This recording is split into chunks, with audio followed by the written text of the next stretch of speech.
I am Diane, 58 years old, and a devoted single mother to my two adult children, Jennifer, who is 32, and Michael, who is 30.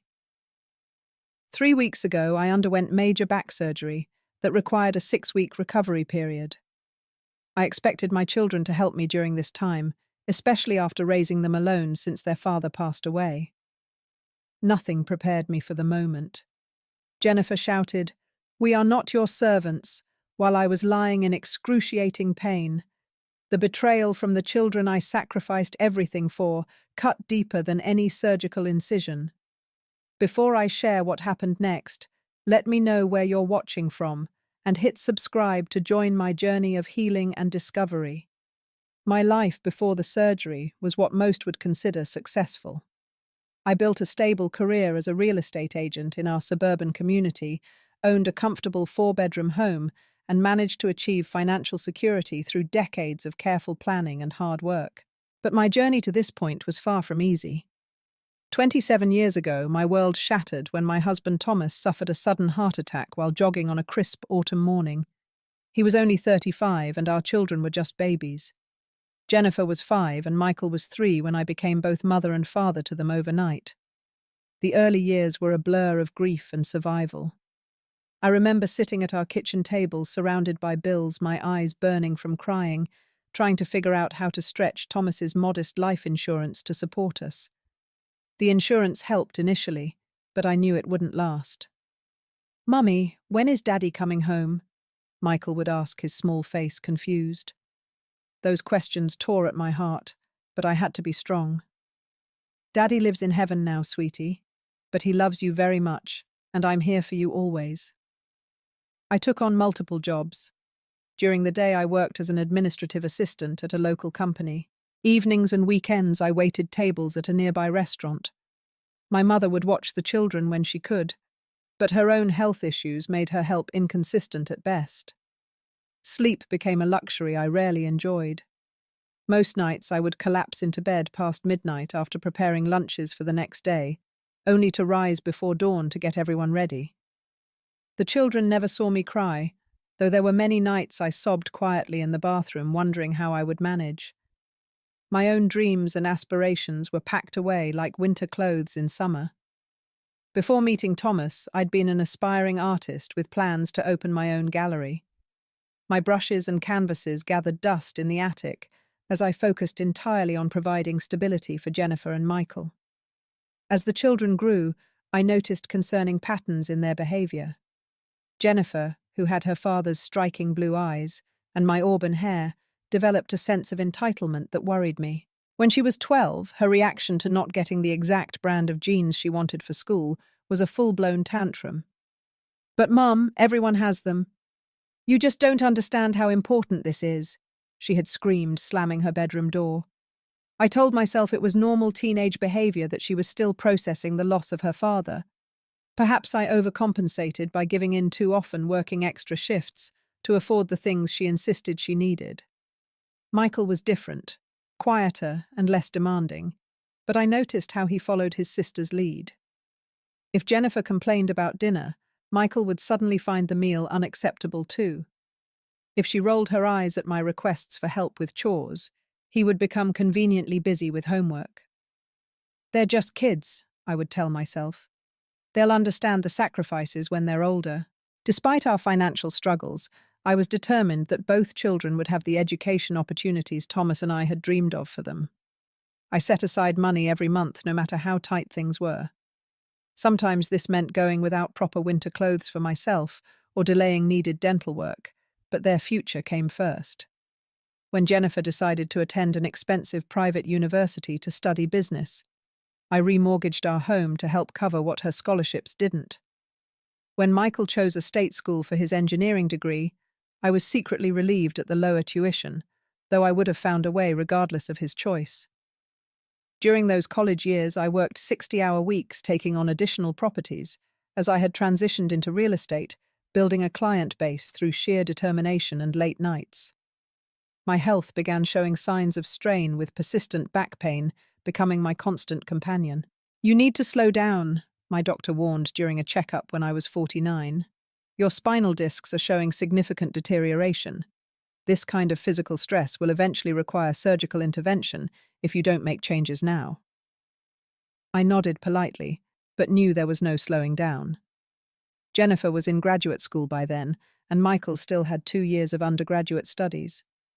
There were books to buy, apartments to help furnish, and unexpected expenses that regularly appeared in desperate phone calls. "Mum, my car broke down again. I need 2,000 for repairs to get to my internship." "Mum, I have an opportunity to study abroad, but I need help with the program fees."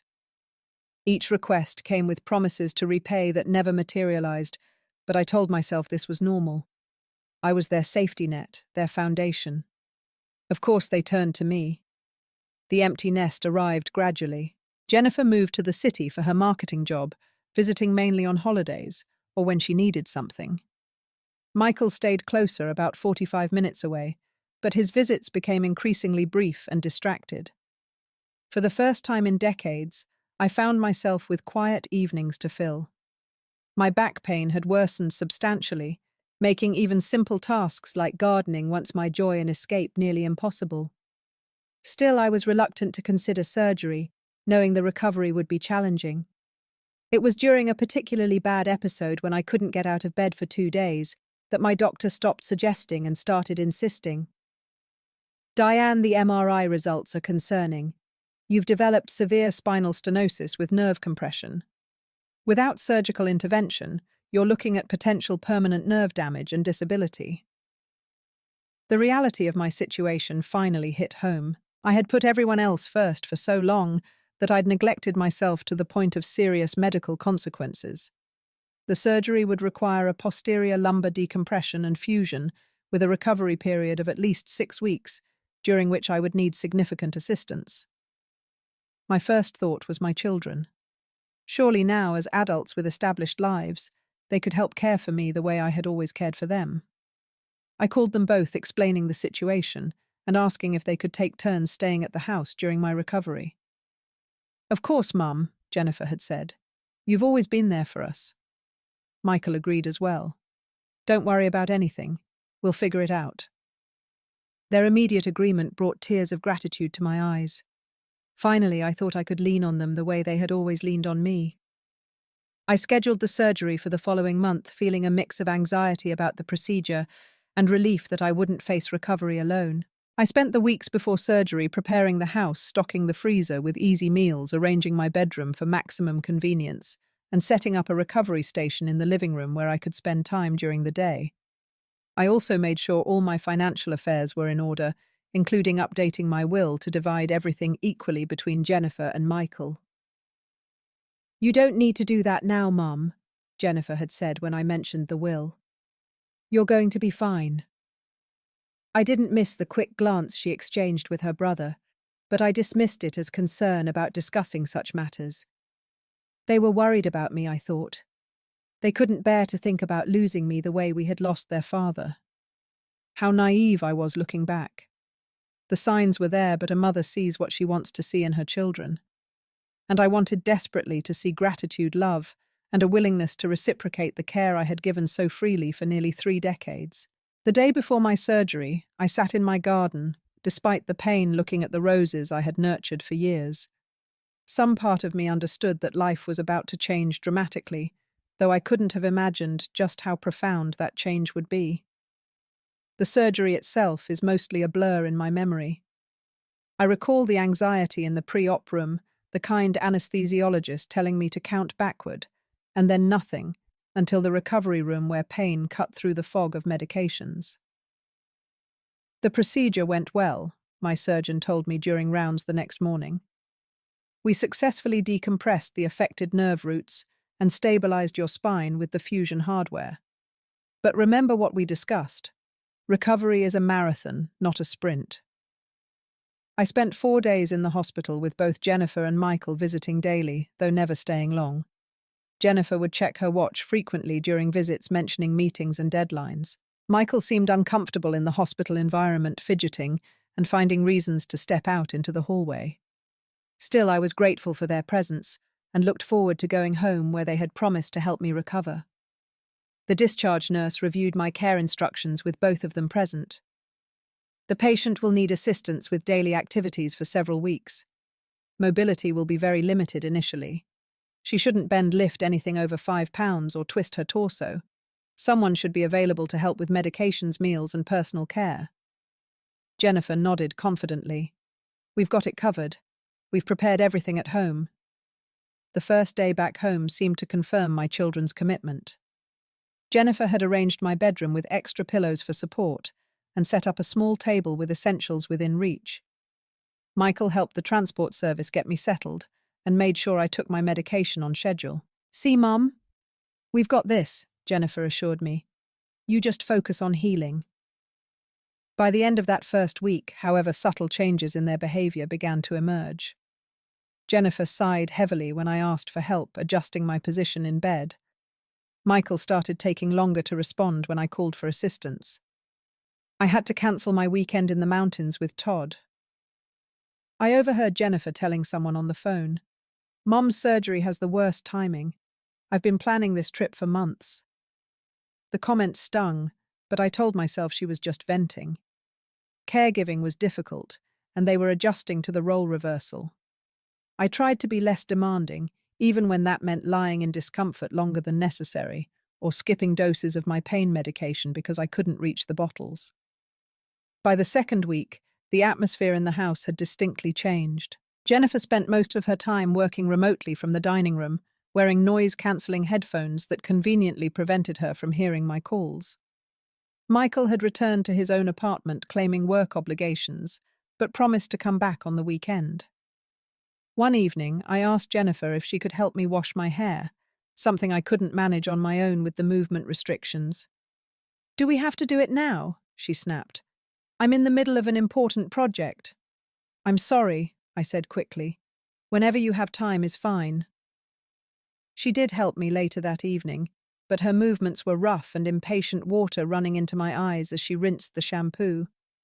"Thanks, sweetheart," I said, trying to maintain positivity. "I really appreciate your help." "Well, it's not like you gave me much choice," she muttered. The comment hung in the air between us, but I didn't respond. The pain medications made me foggy, and I questioned whether I had misunderstood her meaning or tone. When Michael returned that weekend, I noticed him and Jennifer having hushed conversations that would abruptly stop when I entered the room or called out to them. Once I distinctly heard Michael say, "We need to talk to her about options." My anxiety grew as their attentiveness waned. Meals became haphazard, with Jennifer dropping a sandwich on my bedside table rather than sitting with me as she had the first few days. Michael spent most of his time watching sports in the basement, coming up only when Jennifer insisted he take a turn helping me to the bathroom. 3 weeks into my recovery, I developed a fever and increasing pain at the surgical site. The surgeon's office instructed me to come in immediately to check for infection. "I have a presentation I can't miss," Jennifer said when I told her about the appointment. "Can't Michael take you?" "I thought he went back to his apartment yesterday." "Right." She frowned, checking her calendar. "I guess I'll have to reschedule my meeting." The drive to the doctor's office was silent, Jennifer drumming her fingers on the steering wheel at every red light. At the clinic, she stayed in the waiting room engrossed in her phone, while a nurse helped me into the examination room. Fortunately, there was no infection, just a normal inflammatory response that required a medication adjustment. When we returned home, Jennifer helped me to my bed, and then immediately retreated to the dining room, where I could hear her unmuting herself on a video call. "Sorry for the interruption, everyone. Family emergency handled. Where were we?" That night I heard them again, whispering in the kitchen. "I can't keep doing this." Jennifer's voice was clear despite her attempt to keep it down. "I'm falling behind at work. This is taking way longer than I expected." "What do you want me to do?" Michael responded. "I have my own life too. I can't just move in here indefinitely." "We should look into those places we talked about. Many of them have short-term recovery programs." "You mean like a nursing home?" Michael sounded uncertain. "It's called skilled nursing care. It's temporary. They're professionals, they know what they're doing better than we do anyway." Their words felt like ice water in my veins. I had raised them alone, sacrificed everything for their well-being and education, and now they were discussing putting me in a facility because caring for me for a few weeks was too inconvenient. I didn't confront them that night. The pain, both physical and emotional, was too overwhelming. Instead, I lay awake, staring at the ceiling, wondering where I had gone wrong as a mother to raise children who could be so callous about the woman who had given them everything. The next day brought a new level of tension to the house. I tried to be even less demanding, waiting until I was desperate before asking for help, taking my medication late rather than interrupting Jennifer's work calls. By mid-afternoon, the pain had become unbearable. My medication was on the dresser just out of reach, and I had been waiting for over an hour for a break in Jennifer's meetings. Finally, I couldn't wait any longer. "Jennifer," I called out, "I'm sorry to interrupt, but I really need my medication. Could you please bring it to me?" No response came. I called again, louder, fighting through the pain to project my voice. "Jennifer, please, I need help." After 3 more attempts and 20 excruciating minutes, I heard angry footsteps approaching my bedroom. The door flew open, and Jennifer stood there, face flushed with irritation. "What is so urgent that you need to shout and interrupt my conference call?" she demanded. "I'm sorry," I said, my voice small with pain and shock at her tone. "I've been calling for a while. I can't reach my pain medication and it's 2 hours late." She stomped over to the dresser, snatched the pill bottle and practically threw it onto the bed beside me. "Do you need water too?" she asked, her voice dripping with sarcasm. "Yes, please," I whispered, fighting back tears. She left and returned with a glass of water, slamming it down on the nightstand, spilling some onto my book.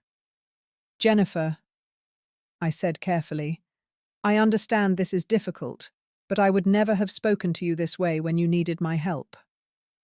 That was when it happened. The moment that changed everything between us. "We are not your servants," she shouted, her face contorted with anger I had never seen directed at me before. "Michael and I have lives, careers, responsibilities. We can't put everything on hold indefinitely because you decided to have this surgery now." Michael appeared in the doorway, drawn by the shouting, but he said nothing. He didn't defend me. He just stood there, watching his sister's outburst, with an expression that suggested he agreed with every word. "I didn't decide to have major spinal surgery for fun," I said, my voice trembling. "And I raised you both alone for 27 years. 6 weeks of help seemed like a reasonable thing to ask for." "That was your choice," Jennifer fired back. "You chose to have children. We didn't choose this situation." The cruelty of her words left me speechless. In that moment, I saw something in my daughter I had never allowed myself to see before, a profound selfishness and lack of empathy that no amount of maternal love had managed to overcome. "We've been talking," she continued, her voice slightly calmer, but no less cold. "We think you should consider other options for your recovery." Michael finally spoke, his voice artificially gentle, in a way that felt rehearsed. "There are really good facilities that specialize in post-surgical care, Mum. Professional staff available 24 hours a day." Jennifer reached into her bag and pulled out several glossy brochures, dropping them on the bed beside me. "We've done some research. These places have excellent ratings." I stared at the brochures in disbelief. Willow Creek Rehabilitation Center and Golden Years Recovery Suites stared back at me, their covers featuring smiling elderly people in wheelchairs being pushed by uniformed staff. "You've been planning to send me away?" My voice was barely audible. "Don't be dramatic, Mum," Jennifer said dismissively. "It's not sending you away, it's getting you professional care." "I already called to check availability," Michael added, as if this were a point in his favor rather than further evidence of their betrayal. "Willow Creek has an opening next week." "Next week," I repeated numbly. "You've already made arrangements to move me out of my own home." Neither of them met my eyes, then confirming what they wouldn't say aloud. This wasn't just about getting me better care. This was about freeing themselves from an obligation they resented. "We'll discuss it more tomorrow when everyone is calmer," Jennifer said, already retreating toward the door. Think about it, Mum. It's the sensible solution. After they left the room, I took my medication with shaking hands, the pills nearly catching in my throat. The physical pain was now secondary to the gaping wound their words had inflicted on my heart. That night was the longest of my life. Worse than the night Thomas died in some ways, because this loss came by choice, not fate. My children had chosen to see me as a burden, rather than the mother who would have given her life for them without hesitation. I wept silently into my pillow, memories flooding back of all the nights I had gone hungry, so they could eat all the hours I had worked while they slept, all the dreams I had surrendered so theirs could flourish. And somewhere in those dark hours, as tears gave way to a hollow emptiness, I made a decision. If my children could so easily dismiss 27 years of sacrifice and love, then perhaps it was finally time for me to put myself first. When morning came, I awoke with a clarity I hadn't felt since before the surgery. The emotional devastation of the previous day had crystallized into a strange, calm resolve. For decades, I had defined myself solely as Jennifer and Michael's mother, measuring my worth by their happiness and success. That identity had been shattered, but in its place, I felt the first stirrings of something new, a sense of self separate from my children. With considerable effort and pain, I reached for my phone and called Sandra, my closest friend for the past 15 years. Sandra had been trying to visit since my surgery, but Jennifer had repeatedly told her it wasn't a good time. "Diane." "Thank goodness," Sandra answered on the second ring. "I've been so worried. Jennifer keeps putting me off when I ask to visit." "I need your help," I said, my voice stronger than I expected. "But first I need to know something. Have my children been talking to you about me?" The pause before her answer told me everything. "They called me last week," she admitted reluctantly. "Jennifer said they were concerned about your recovery and asked if I knew about any good care facilities in the area. She mentioned something about the burden of caregiving and their work commitments." "Burden," I repeated. "That's what I've become to them." "Diane, I'm so sorry. I told them they were being ridiculous, that family steps up in times like these. I offered to help more myself, but Jennifer said they had it handled." "They certainly do," I said with unexpected bitterness. "They've already researched facilities and checked availability." "What can I do?" Sandra asked, the indignation in her voice somehow validating my own feelings. "I need you to help me gather some information. There are financial documents in my home office that I need to review before I confront my children." Despite her protests that I shouldn't be worrying about paperwork during recovery, Sandra agreed to come over that afternoon, when Jennifer typically took her lunch break outside the house. After hanging up, I used the walker beside my bed to slowly, painfully make my way to the bathroom. Each movement sent shocks of pain through my lower back, but the physical discomfort was almost welcome as a distraction from my emotional turmoil. I caught sight of myself in the mirror, pale with dark circles under my eyes, my normally neatly styled grey hair now limp and unwashed. But behind the exhaustion, I saw something else reflected back at me. Determination. By the time Jennifer returned from her lunch, I was back in bed pretending to nap.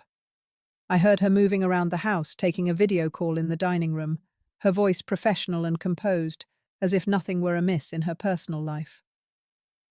At 3 o'clock, while Jennifer was deep in another meeting, Sandra arrived. I heard her cheerful voice greeting my daughter. "I know Diane's resting, but I brought some homemade soup and thought I'd just leave it in the kitchen. Don't mind me." Sandra was a retired elementary school principal with a knack for gentle authority that made even the most difficult parents comply. Jennifer, despite her obvious annoyance, couldn't find a polite way to turn her away. 20 minutes later, Sandra slipped into my bedroom with a folder of documents and a tight hug that brought tears to my eyes. "Those children of yours need a reality check," she whispered fiercely. For the next hour, while Sandra kept watch for Jennifer, I reviewed the financial documents she had retrieved from my office. What I found confirmed what I already knew, but had never truly acknowledged my children's independence, was largely an illusion. I still paid Michael's car insurance and the monthly maintenance fee on his condo. I had contributed 60% of the down payment for Jennifer's trendy downtown apartment 2 years ago, with an informal agreement that she would start repaying me after her first promotion, a payment that had yet to materialize despite 2 promotions. There were also records of personal loans to both of them over the past 5 years, totaling nearly $40,000, none of which had been repaid. Add to that the educational expenses, the regular emergency financial requests, and the lavish gifts I still gave at every holiday and birthday. "I've been enabling them," I said to Sandra, the realization both painful and liberating. "I thought I was being a good mother, but I've been teaching them that my only value is what I can provide." "You've been generous," Sandra corrected gently, "but maybe too generous for too long." Before she left, Sandra helped me formulate a plan. I would call a family meeting that evening to address the situation directly. No more tears, no more shocked silence. It was time for truth, however uncomfortable. When Michael arrived for dinner, summoned by a text from Jennifer about discussing Mum's care options, I asked Sandra to stay as moral support. Jennifer was clearly annoyed by Sandra's presence, but I no longer cared about managing my daughter's emotions at the expense of my own. I had Sandra help me to the living room where I sat in my recliner, the folder of financial documents on my lap.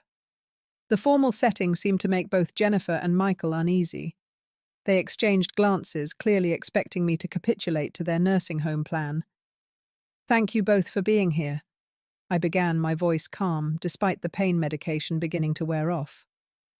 "Before we discuss my care going forward, I'd like to talk about the past 27 years. Jennifer shifted impatiently. "Mum, we really should focus on practical matters right now." "This is practical," I continued steadily. "Yesterday you told me that raising you was my choice, that your current lives and careers take precedence over helping me for a few weeks. You said quite clearly that you are not my servants." Michael looked down, having the grace to appear at least somewhat ashamed, but Jennifer met my gaze defiantly. "I'd like to talk about choices and obligations," I said. "About sacrifice and gratitude. About respect." I opened the folder and began methodically reviewing the financial support I still provided to both of them well into their adult years. I detailed the sacrifices that had allowed them to graduate without student loan debt. I reminded them of the down payment for Jennifer's apartment and the monthly subsidies for Michael's living expenses. As I spoke, Jennifer's expression changed from defiance to discomfort. Michael continued to stare at the floor, his shoulders increasingly hunched. "I'm not sharing this to make you feel guilty," I said, though part of me did want them to feel at least a fraction of the pain they had caused me. "I'm sharing this because you seem to have forgotten that relationships, especially family relationships, involve reciprocity and respect." "We appreciate everything you've done for us, Mum," Michael said weakly. "Appreciation is demonstrated through actions," I replied. "When I needed you for a few weeks after dedicating my entire life to your well-being, you discussed putting me in a facility behind my back. You complained about the inconvenience of caring for me as if I were a burden, rather than the woman who went without food, so you could have new school clothes." "You're being unfair," Jennifer interjected, though with less conviction than before. "We researched those facilities because they provide better care than we can. We're not medical professionals." "Basic compassion doesn't require a medical degree," Sandra said quietly from her position near the window. "Neither does common decency." "This isn't your business," Jennifer snapped at her. "Actually it is," I said firmly. "Sandra is my friend, and she offered to help with my recovery immediately. She's here because I want her here. My house, my choice." Those last 3 words hung in the air, echoing Jennifer's own argument against me. "So what are you saying?" Michael finally looked up, his expression a mix of guilt and defensiveness. "I'm saying I have a choice to make now, just as you both do. Here's my decision. Either you treat me with the respect and care I deserve as your mother and as a human being, or you make other living arrangements until my recovery is complete." "You want us to leave?" Jennifer's voice rose incredulously. "How will you manage on your own?" "The same way I managed to raise 2 children alone while working multiple jobs," I replied evenly. with determination and help from people who actually care about my well-being. This is ridiculous. Jennifer stood up, her face flushed with anger. We're trying to help you, and you're turning this into some kind of loyalty test. This is exactly why we thought a professional facility would be better. You're being completely irrational. Her words might have crushed me the day before, but now they simply confirmed I was making the right decision. I paid for this surgery, this house, your education, and everything you've ever had. I said, my voice quiet but firm. Now I'm paying for my peace by asking you to leave. Fine. Jennifer grabbed her laptop bag. Come on, Michael. Mum obviously doesn't want our help. Michael hesitated, looking between his sister and me with confusion. But how will she manage? He repeated. That's not our problem anymore, apparently, Jennifer said bitterly. She's made her choice. As they moved toward the door, I called after them. I'll always love you both. When you're ready to have a relationship based on mutual respect, rather than what I can provide for you, I'll be here. Jennifer didn't look back, but Michael paused in the doorway. For a moment I thought he might stay, might choose to be the son I had raised him to be. But then Jennifer called his name sharply from the driveway, and he followed, closing the door quietly behind him.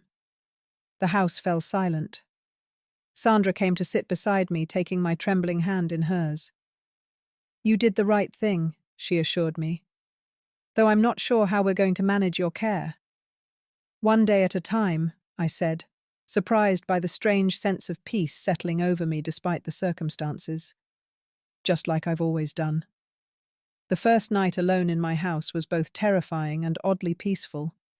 Sandra had stayed until I was settled in bed with everything I needed within reach, promising to return first thing in the morning.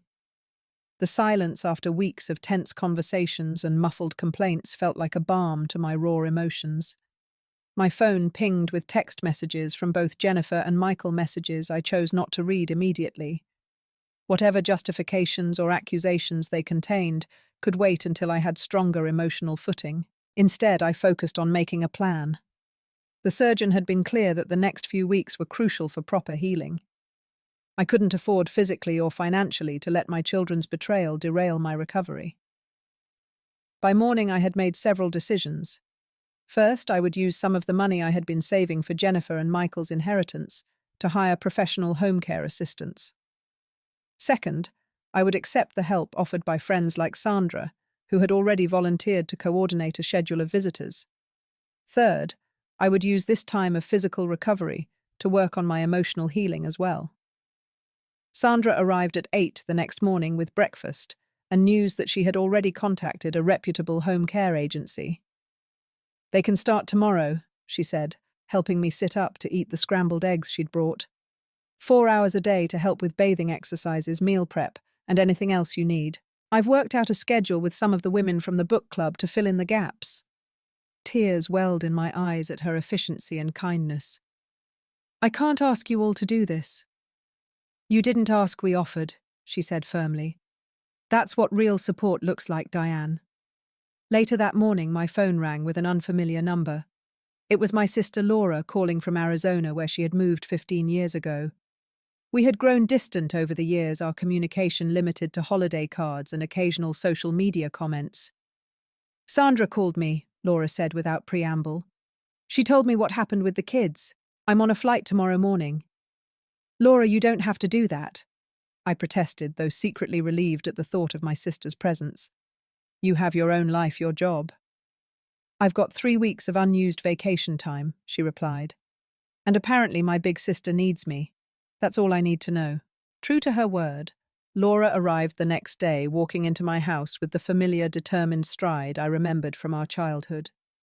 At 62, she had the same heart-shaped face as me, though her hair had remained dark, while mine had silvered years ago. You look awful, were her first words to me, followed immediately by a gentle hug that brought fresh tears to my eyes.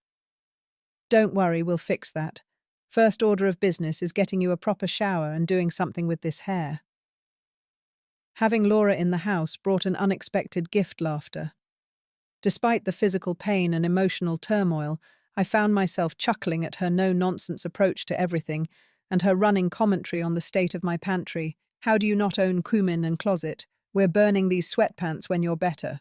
With Laura handling the day-to-day household management, and the home health aide coming for 4 hours each morning to assist with my medical needs, I found myself finally able to focus on healing both my body and my spirit. A week after the confrontation with my children, Laura approached me with a strange expression holding a stack of papers. I was cleaning out the refrigerator and found something disturbing, she said, sitting beside me on the couch where I was doing my prescribed gentle exercises. If it's that ancient jar of pickles, I've been meaning to throw that out, I joked. I wish it were just bad food, she said, handing me the papers. I found these in the garage when I went to take out the recycling. There was a whole box of dishes that hadn't been washed just hidden away, and these were tucked underneath. The papers were printouts of emails between Jennifer and Michael, dated from the first week after my surgery. My eyes caught phrases that made my stomach clench. After she recovers. The house is worth at least $450 in this market. Split the proceeds. They were planning to sell my house, I whispered, the betrayal reaching new depths. Laura nodded grimly. From what I can piece together, they were planning to convince you that you couldn't manage the house anymore after your recovery. Jennifer mentions speaking to a real estate friend about when the time comes. I set the papers aside, suddenly exhausted. I knew they saw me as a burden, but I didn't realize they were already planning my future without consulting me. Laura's expression hardened. There's more. I checked your medicine bottles against the prescription details. The oxycodone is short by about 12 pills. That's impossible, I said.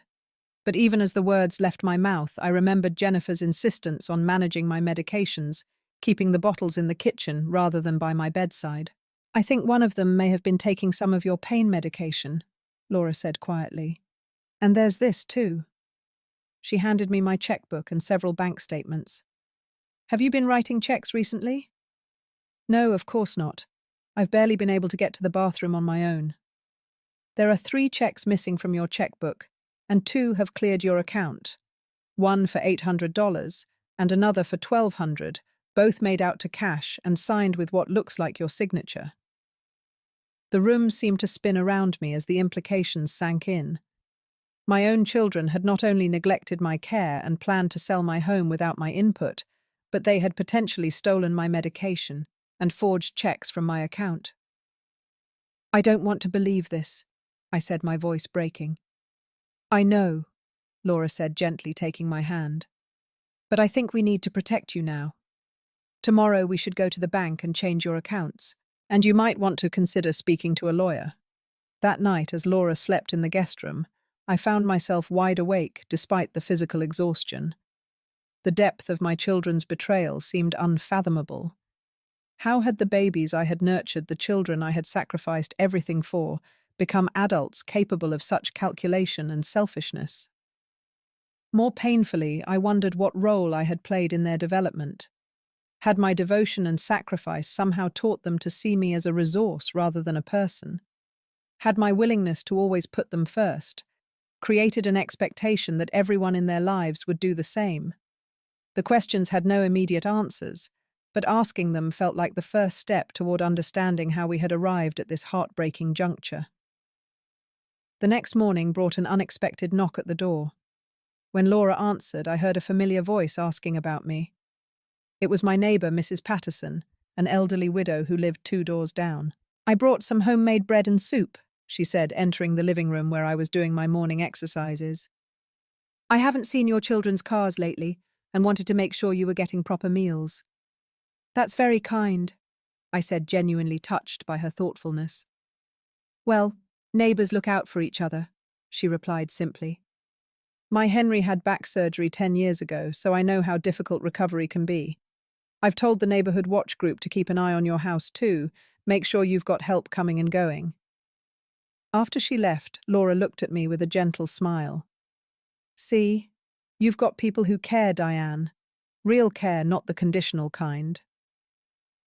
Throughout that day, more evidence of community support emerged. My book club members arranged a meal delivery schedule. Two former colleagues from the real estate office stopped by with groceries and offers to drive me to follow-up appointments. My longtime client, whose house I had helped sell 3 times over 2 decades, sent a gift basket with a note offering his handyman services for any home modifications I might need during recovery. Each gesture of kindness helped heal something within me that my children's actions had broken. I began to see that while the maternal bond might have been damaged beyond repair, I was far from alone in the world. That afternoon, Laura helped me to the car for the difficult trip to the bank. With statements and identification in hand, I explained the situation to the sympathetic bank manager, who immediately froze my accounts and helped me open new ones that only I could access. "This happens more often than you'd think," she said kindly. "Family financial exploitation isn't uncommon, unfortunately. We can put some extra security measures on your new accounts if you'd like." The term exploitation hit me hard. Is that what this was? Had my children been exploiting me all along? The professional way the bank manager handled the situation suggested this wasn't as unusual as I wanted to believe. On the way home, Laura suggested we stop by her friend's law office. She had made an appointment without telling me, concerned I might refuse out of misplaced loyalty to my children. "Just a consultation," she assured me. "You don't have to decide anything today." The lawyer, a compassionate woman in her 50s named Patricia, listened carefully to my story, taking notes and asking clarifying questions about the missing medication, forged checks, and evidence of plans to sell my house. "What you're describing could potentially constitute elder abuse," she said gently. "Financial exploitation and possibly medication theft are serious matters." Elder abuse. But I'm only 58. I protested, the term making me feel suddenly ancient and vulnerable. "The legal definition varies by state, but generally applies to vulnerable adults, particularly those with health issues or disabilities," she explained. "I'm not suggesting we pursue criminal charges at this point, but I do think we should document everything and consider a protective order if necessary." I left the consultation with information about my legal options and a heavy heart. The idea of taking legal action against my own children felt like an admission that our relationship was beyond saving. Yet the evidence of their actions was becoming impossible to ignore or excuse. As we drove home in silence, Laura finally spoke up. "You don't have to decide anything right now, Diane. But protecting yourself isn't the same as giving up on them. Sometimes people need consequences to recognize their own behavior." I nodded, too emotionally exhausted to respond. When we arrived home, there was a large envelope in the mailbox. Inside were 2 letters, one from Jennifer and one from Michael. I took them to my bedroom, needing privacy to read whatever they had written. Laura understood, squeezing my shoulder before leaving me alone with the letters. Jennifer's letter was typed formal and defensive. She expressed concern about my emotional decision-making and suggested that my rejection of their help indicated I might not be thinking clearly due to medication. She reiterated that the care facility option was in my best interest, and that my accusatory tone had been hurtful to everyone involved. Not once did she acknowledge her outburst, her neglect of my care, or apologize for any pain she had caused. The letter ended with a statement that she would be taking some space from our relationship until I was ready to have a rational conversation about the future. Michael's letter, handwritten and brief, took a slightly different approach. He expressed regret about how things had gone and admitted he should have been more helpful. However, he quickly pivoted to explaining why his work and personal obligations had made caregiving difficult and suggested that professional care would still be the best option for everyone. Like his sister, he made no direct apology for his behavior, nor did he address the missing medication or financial irregularities. He closed by saying he hoped we could move past this difficult time and rebuild our relationship once my recovery was complete. I set both letters aside, unsurprised, yet still disappointed by their content. Neither of my children had truly heard me or recognized the depth of their betrayal. Instead, they had retreated into justifications and deflections, casting me as the unreasonable party in the situation. For the first time, I allowed myself to consider the possibility that our relationship might never return to what I had always imagined it to be. Perhaps the loving family I had envisioned existed only in my own mind, built on sacrifice and wishful thinking, rather than genuine connection and mutual respect. The realization brought fresh grief, but also a strange sense of liberation. If I could accept this painful truth, perhaps I could finally begin to build a life centered on my own well-being, rather than constantly orbiting around children who took my love for granted. As the weeks of recovery progressed, so did my journey of personal investigation. With Laura's help and the assistance of the home health aides, my physical healing advanced steadily.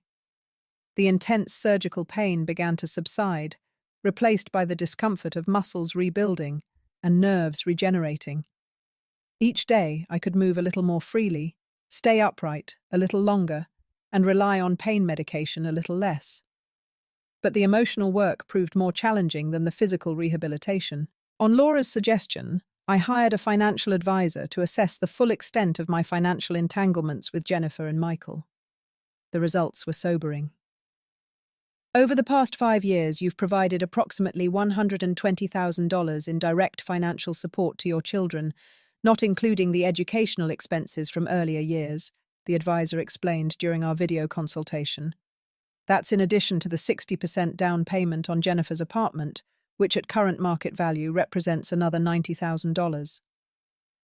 The figures stunned me, not because I hadn't known about each individual expenditure, but because I had never calculated their cumulative impact on my own financial security. If these patterns continue, she continued gently, your retirement savings will be significantly depleted by the time you reach 70. Especially concerning is the informal nature of most of these transactions. Without formal loan agreements, recouping any of these funds could be legally challenging. With the advisor's help, I began the process of disentangling my finances from my children's. I removed Michael from my car insurance policy, transferred the utilities for his condo into his name, and documented the loans that had never been repaid. I also changed all my passwords, updated my will, and appointed Laura as my healthcare proxy instead of Jennifer. Each of these actions felt simultaneously painful and empowering. I was dismantling the financial safety net I had always provided, but also reclaiming resources for my own well-being and future security. During the 4th week of my recovery, I received an unexpected visitor. Harold Matthews, a former colleague from my early real estate days, stopped by with a pot of his famous beef stew and an easy smile that had always made difficult workdays more bearable. Laura called me, he admitted, settling into the armchair across from my recovery spot on the couch. Said you might appreciate some company that isn't female for a change. I laughed, surprised by how good it felt. Laura always did believe in balanced social nutrition. Harold and I had worked together for nearly a decade before he moved to a larger agency across town. We had been good friends back then, occasionally meeting for coffee to discuss difficult clients or market trends. After his wife died 6 years ago, our interactions had become limited to professional events and the occasional social media comment. I was sorry to hear about your surgery, he said, his kind eyes taking in the walker beside the couch and the pillows supporting my back. Even sorrier to hear about the trouble with your kids.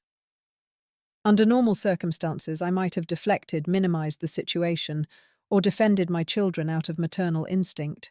Instead, I found myself sharing the whole painful story with remarkable candor. Harold listened without interruption, his expression shifting between concern, anger on my behalf, and compassion. When I finished, he shook his head slowly. I always thought you were too good to those kids, he said. Even back when they were teenagers and would call the office with their emergencies, you'd drop everything every time. I wanted to be there for them, I said simply. Their father couldn't be. But you became their solution to everything, he observed. I remember when Jennifer called about her fender bender senior year. You were in the middle of closing the Anderson property, but you handed everything over to me and ran out to handle it. She never even said thank you when you brought her back to the office later. I had forgotten that incident, but Harold's reminder brought it back with painful clarity. Jennifer had been texting while driving and rear-ended another car. Rather than accepting responsibility, she had been angry that I hadn't arrived faster to deal with the police report. "I think I've been reflecting on the wrong question," I said slowly. "I've been asking where I went wrong as a mother, but maybe I should be asking where I went wrong as a person. I let my entire identity become about serving my children's needs. I taught them that was my only value." Harold nodded thoughtfully. "Being a good parent doesn't mean being a doormat. My Linda was an amazing mother to our boys, but she also taught them that she was a whole person with her own needs and boundaries. When she got sick, they stepped up without hesitation, not because they felt obligated, but because they respected her as a person who deserved care." His words resonated deeply, offering a perspective I hadn't considered. Perhaps my children's behavior wasn't just a failure of gratitude, but a reflection of the unbalanced relationship I had created by erasing my own personhood in service to theirs. Harold began visiting regularly after that, bringing not just food, but conversations that helped me reconnect with parts of myself I had neglected for decades. He reminded me of my early passion for art and architecture, my quick wit in challenging situations, my dreams of traveling to Italy to see the buildings I had studied in college. "You used to talk about retiring and taking a month to explore Tuscany," he recalled during one visit. "Whatever happened to that plan?" "Life," I said with a rueful smile. "Children. Responsibilities. The kids are grown. The responsibilities are changing," he pointed out. "Maybe it's time to dust off some of those dreams." The idea seemed simultaneously frivolous and exhilarating. Could I really reclaim dreams I had set aside so long ago? Was there still time to become more than just Jennifer and Michael's mother? As my physical therapy progressed and my mobility improved, I began spending time in parts of the house I had previously neglected. One afternoon, with Laura's help, I ventured into the attic where boxes of memorabilia and abandoned hobbies had accumulated over the decades. In one corner, covered in dust, stood my old easel and a box of art supplies. I had been an art major in college before switching to business after meeting Thomas' practical considerations, outweighing creative passions as we planned our future together. "You never told me you were an artist," Laura said, opening the box to reveal dried paint tubes and brushes stiff with age. Not really," I demurred. "Just a hobby." "These are good, Diane," she insisted, carefully examining some of the canvases stacked against the wall. "Really good. Why did you stop?" The question hung in the air between us, simple yet profound. Why had I stopped doing something I loved? The answer came to me slowly. I had stopped being me to become them. Mother provider, safety net servant. I had gradually surrendered all the pieces that made me an individual with passions and interests separate from my children. That evening, when Harold called to check in, I told him about finding my old art supplies. "Bring them down," he suggested immediately. "Set them up in that sunroom of yours. Perfect light for painting." "I haven't touched a brush in over 30 years, I protested. "So you'll be rusty." "So what? It's not about creating masterpieces, Diane. It's about reclaiming joy." The next day, with Laura and the home health aide's help, we set up a small studio space in the sunroom. The physical therapist even incorporated reaching for the easel and sitting on the special stool into my recovery exercises. My first attempts were awkward and frustrating. My hands no longer as steady as they once were, my sense of perspective rusty. But there was something profoundly healing about reconnecting with this part of myself that had nothing to do with being a mother or provider. 5 weeks into my recovery, I received formal letters from both Jennifer and Michael. Unlike their previous communications, these were clearly drafted with legal assistance, responding to the financial changes I had implemented. Jennifer's letter expressed surprise and disappointment at my sudden withdrawal of support, and suggested that the down payment on her apartment had been a gift rather than a loan requiring repayment. She claimed my actions were punitive and potentially damaging to her financial stability. Michael's letter was less confrontational but equally concerning. He acknowledged the financial support I had provided, but characterized it as an established family arrangement that I was unilaterally changing without proper notice. He requested a reasonable transition period to adjust to the new financial reality. Neither letter mentioned my recovery, asked about my well-being, or acknowledged the deeper issues that had led to our estrangement. They focused exclusively on the financial implications of my decisions, confirming my growing realization that our relationship had become primarily transactional in nature. After consulting with the lawyer, I responded with brief factual letters, documenting the support I had provided, clarifying that future financial assistance would not be forthcoming, and reiterating my openness to rebuilding our relationship on more equal and respectful terms if they were interested. Don't expect immediate changes, Patricia the lawyer warned me. People who have become accustomed to financial support often go through something similar to the stages of grief when it's withdrawn: denial, anger, bargaining, depression, and finally acceptance. Your children are still in the early stages. Her warning proved accurate. Over the following days, both Jennifer and Michael attempted various approaches to restore the financial status quo. Jennifer called Laura, crying about potential foreclosure on her apartment, despite her substantial salary. Michael showed up unannounced one afternoon, offering to help with recovery if we could work out the car insurance situation. Each attempt reinforced my resolve to maintain the boundaries I had established, painful though it was to deny their requests. I reminded myself that true love sometimes meant allowing people to face the consequences of their choices and develop their own resilience.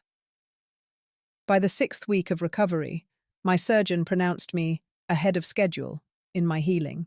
The fusion hardware was stable, the nerve pain greatly reduced, and my mobility significantly improved. I still needed the walker for longer distances, but could move around the house with just a cane. "You've done remarkably well," he commented during my follow-up appointment, "especially considering the circumstances with your caregiving situation." I had been honest with him about my children's departure and the alternative care arrangements we had made. His support and lack of judgment had been a comfort during the difficult transition. "I've had excellent help," I told him, glancing at Laura, who had driven me to the appointment. "Better than I initially expected." "Sometimes life's challenges reveal who's truly in our corner," he said wisely. "You can start gradually returning to normal activities now, but continue with the physical therapy for at least another month." As Laura and I left the medical building, I realized that normal had entirely new meaning now. My life had fundamentally changed, not just physically, but emotionally and relationally. The people I had counted on had failed me, while unexpected sources of support had emerged. My understanding of family obligation and self-worth had been completely reconstructed. "What would you think about me coming to stay for a while?" Laura asked as we drove home. "After your recovery. I could take a sabbatical next semester. We could do some of that traveling you've been talking about." The suggestion brought unexpected tears to my eyes. My sister and I had been close as children, but had drifted apart as adults, our separate lives and responsibilities creating distance neither of us had intended. "I'd love that," I said sincerely. "But what about your life in Arizona?" "My life is portable." She shrugged. "My research can happen anywhere with internet access, and frankly, reconnecting with you these past weeks has made me realize how much I've missed having family I can count on." Family I can count on. The phrase resonated deeply. I had spent decades believing that family meant my children, that the parent-child bond was paramount above all others.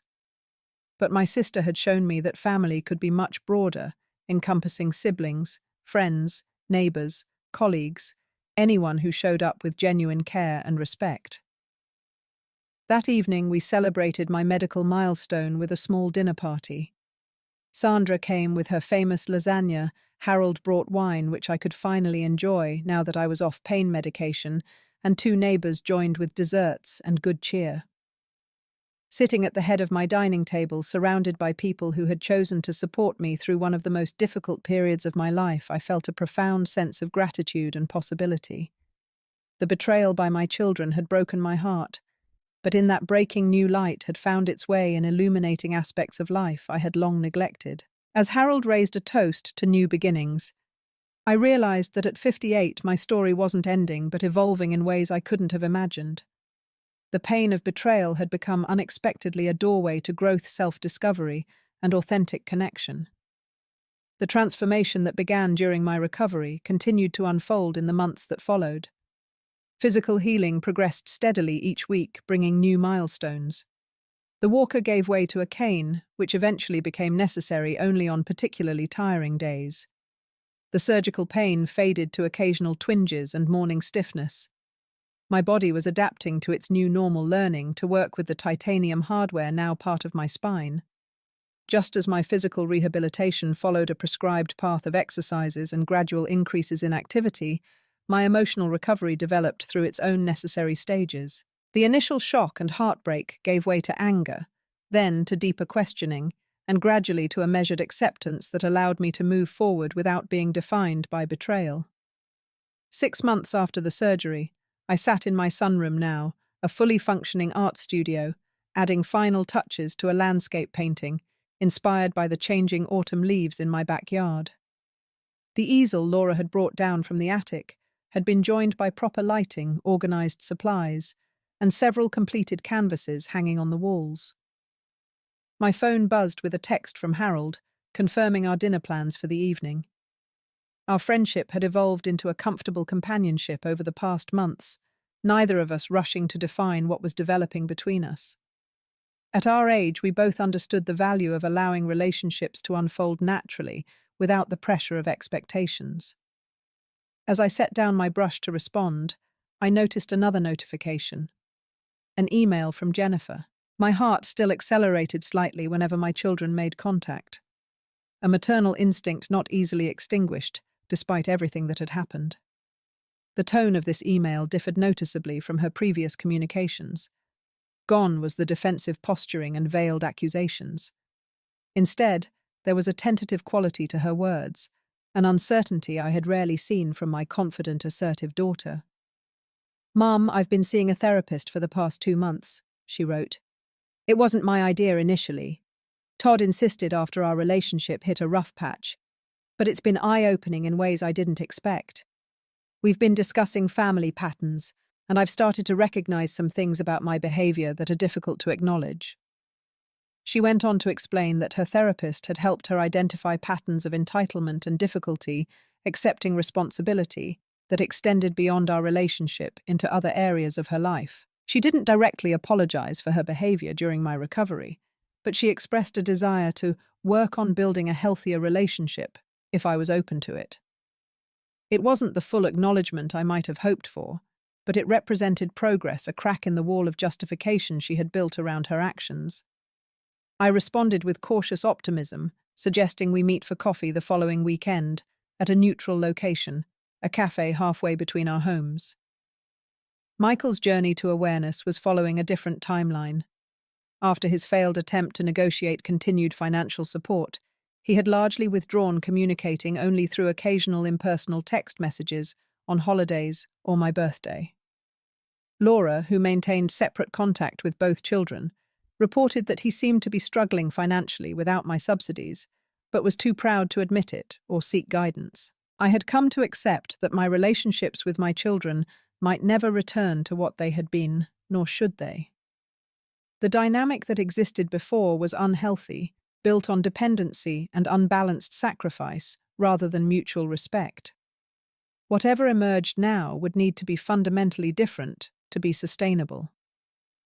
The support group I had started for parents experiencing similar situations had become an unexpected source of healing.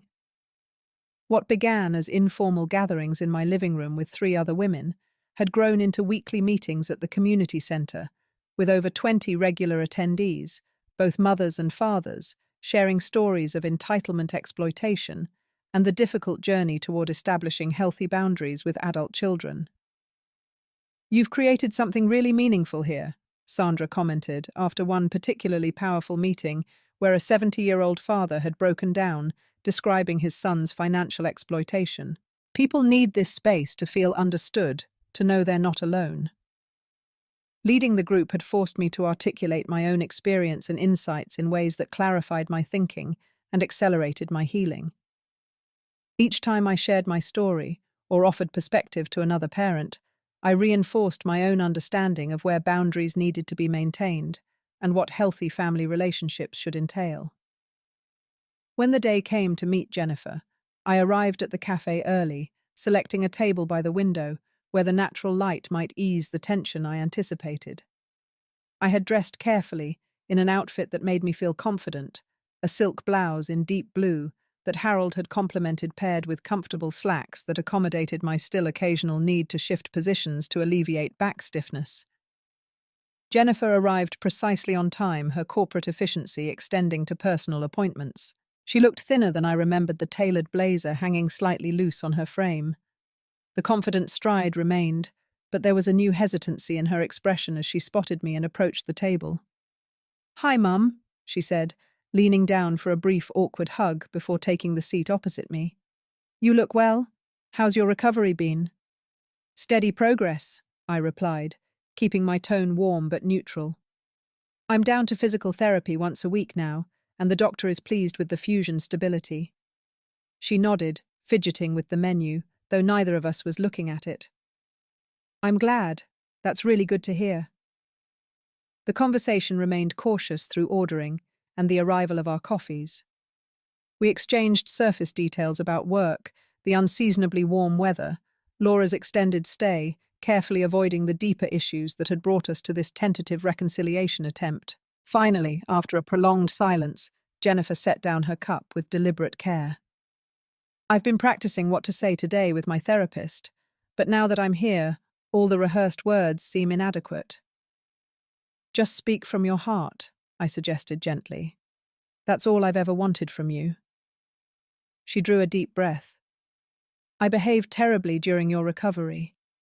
The things I said, the way I treated you, how I prioritized my convenience over your well-being, it was all inexcusable." Her voice wavered slightly, but she pressed on. "I've been trying to understand why I acted that way, and while it doesn't justify anything, I've realized some things about myself that I'm not proud of." "I'm listening," I said, fighting the maternal urge to immediately offer forgiveness and comfort. "I've always expected you to sacrifice for me because that's all I've ever known from you," she continued. "I never questioned it, never considered the cost to you because it was just how our relationship functioned. You gave, I took. When the dynamic shifted and you needed me to give, instead I resented it because it disrupted the pattern I was comfortable with." Her insight surprised me. It closely paralleled my own realizations about how my parenting choices had contributed to the unhealthy dynamic between us. "My therapist calls it learned entitlement," Jennifer added. "Apparently it's common in children who had parents who chronically overfunction and sacrifice. We come to expect it as our due rather than recognizing it as generous giving." The term was new to me, but the concept resonated with discussions we'd had in the support group. Many of us had created similar dynamics with our children without recognizing the long-term consequences. "I understand that pattern," I acknowledged, "and I played my part in establishing it. But understanding why something happened doesn't erase the hurt it caused." "I know," she said quietly. "I'm not asking for immediate forgiveness or for things to go back to how they were. I don't think either of us would want that now anyway. I just want a chance to build something healthier going forward if you're willing." I considered her words carefully. There was genuine remorse in her expression, and the fact that she was actively working with a therapist to address these issues suggested a commitment to change that mere words couldn't convey. "I would like that too," I said finally. "But it will take time and consistent effort from both of us. We'll need to communicate differently, respect each other's boundaries, and rebuild trust step by step." Jennifer nodded relief, visible in the softening of her shoulders. "That seems fair. I've been thinking about practical steps too. I've started setting aside money to repay the down payment you contributed to my apartment. It will take time, but I want to make that right." The conversation that followed felt more authentic than any we had shared in years, perhaps ever. We discussed specific boundaries, expectations for communication, and a gradual process for re-establishing regular contact. We agreed to weekly phone calls and monthly in-person meetings, to start with no financial support or favors asked or offered during this rebuilding period. As we prepared to leave the cafe 2 hours later, Jennifer hesitated, then asked, "How's Michael doing? He doesn't tell me much when I call." "He's struggling," I answered honestly. "Not just financially, but with acknowledging his part in what happened. Laura checks in with him regularly, but he's not ready for the kind of conversation you and I are having today." She nodded thoughtfully. "He's always followed my lead for better or worse. Maybe seeing that I'm working on myself will eventually help him recognize that he needs to as well." Perhaps I agreed. But his journey is his own, just as yours is. We can offer support, but the decision to change has to come from within. As I drove home, I felt a cautious optimism about the possibility of a renewed relationship with my daughter. It wouldn't be the uncomplicated, one-sided dynamic of the past, where my needs were subordinate to hers. It would be something more balanced, more mature, and ultimately more fulfilling for both of us, if we could sustain the honest communication we had begun today. Harold was waiting on my porch when I arrived home, his pickup truck in the driveway, indicating he had come directly from the renovation project he was overseeing across town. At 64, he maintained an active role in the construction company he had started after leaving real estate, though he had scaled back to part-time in recent years. "How did it go?" he asked, rising to greet me with a warm hug that had become our customary greeting. "Better than I expected," I admitted as we went inside. "She's doing real work on herself, not just saying what she thinks I want to hear."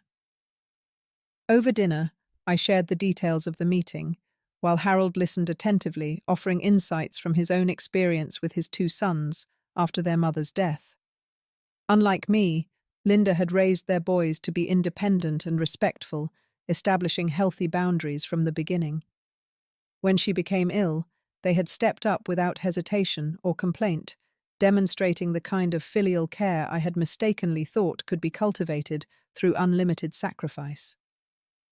"Relationships can heal if both people are willing to do the work," Harold said, as we cleared the dinner dishes together, a domestic rhythm we had fallen into naturally over months of shared meals.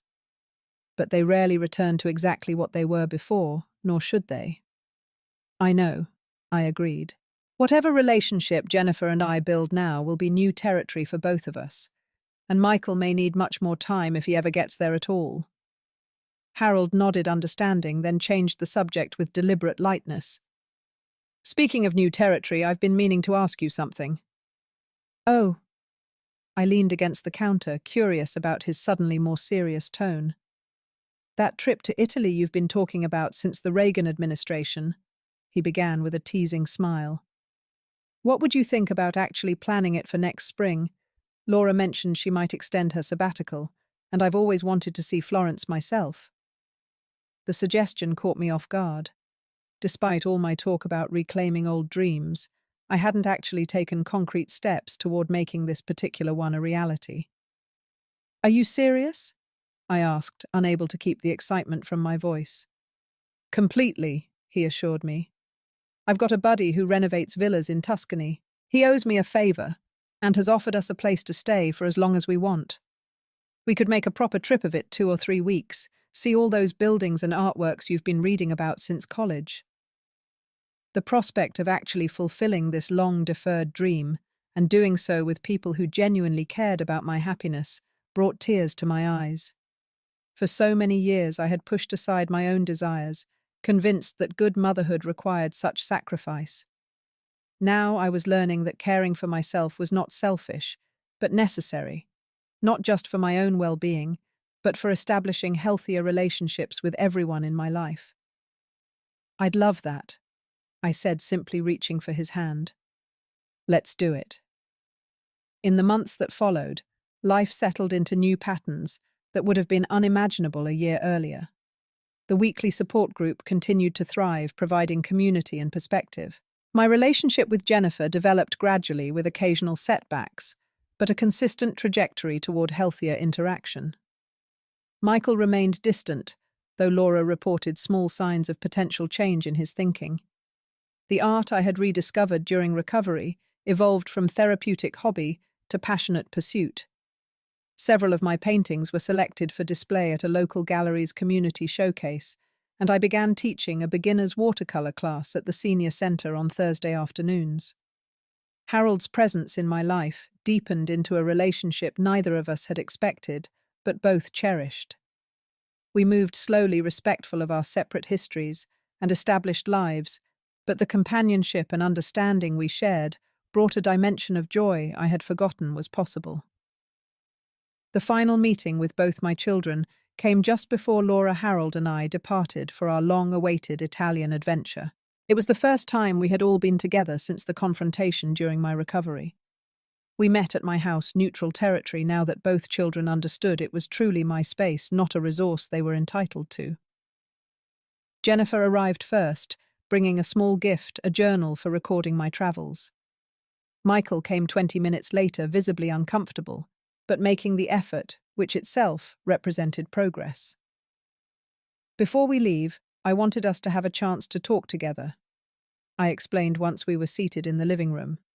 Not to rehash the past, but to clarify where we stand and what we hope for going forward.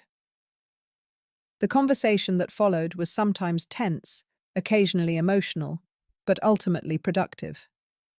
Jennifer shared insights from her ongoing therapy. Michael, while less forthcoming, acknowledged that his financial struggles had forced him to develop better money management skills and take full responsibility for his choices. "I've learned something fundamental through all of this," I told them as our meeting drew to a close. "True love includes respect, both self-respect and respect for the other person. Sacrifice without gratitude becomes martyrdom, and martyrdom serves no one in the end." As they prepared to leave, I embraced each of them, feeling the complex mixture of love, hope, and cautious optimism that now characterized our relationships. No longer idealized or unblemished, but perhaps more authentic in their imperfection. "Have an amazing trip, Mum," Jennifer said at the door. "You deserve it." "Take lots of pictures," Michael added awkwardly, "of the architecture and stuff. I'd like to see it when you get back." After they left, I stood on the porch watching their cars disappear down the street, reflecting on the extraordinary journey of the past year. A devastating betrayal had ultimately led to personal liberation and growth I might never have experienced otherwise. The painful lesson my children's actions had taught me, that my worth extended far beyond my role as their mother, had paradoxically made me more whole, more capable of genuine connection, not just with them, but with everyone in my life. As I turned to go back inside where Laura and Harold were finalizing our travel arrangements, I felt profound gratitude for this unexpected chapter of my life. The path forward wasn't perfect or without challenges, but it was authentically mine, shaped by choice, rather than obligation, guided by self-respect as well as love for others. The surgery that had initially seemed like an unwelcome disruption had become a doorway to transformation, and the betrayal that had broken my heart had ultimately helped me find myself again, reclaiming dreams, passions, and relationships based on mutual respect rather than one-sided sacrifice. Have you ever experienced a betrayal that eventually led to positive change in your life? I'd love to hear your stories in the comments below. And if this journey resonated with you, please like, subscribe, and share with others who might need to hear that even our deepest hurts can sometimes become unexpected gifts. Thank you for accompanying me on this journey of healing and discovery. Remember, it's never too late to rediscover yourself and create the life you truly deserve.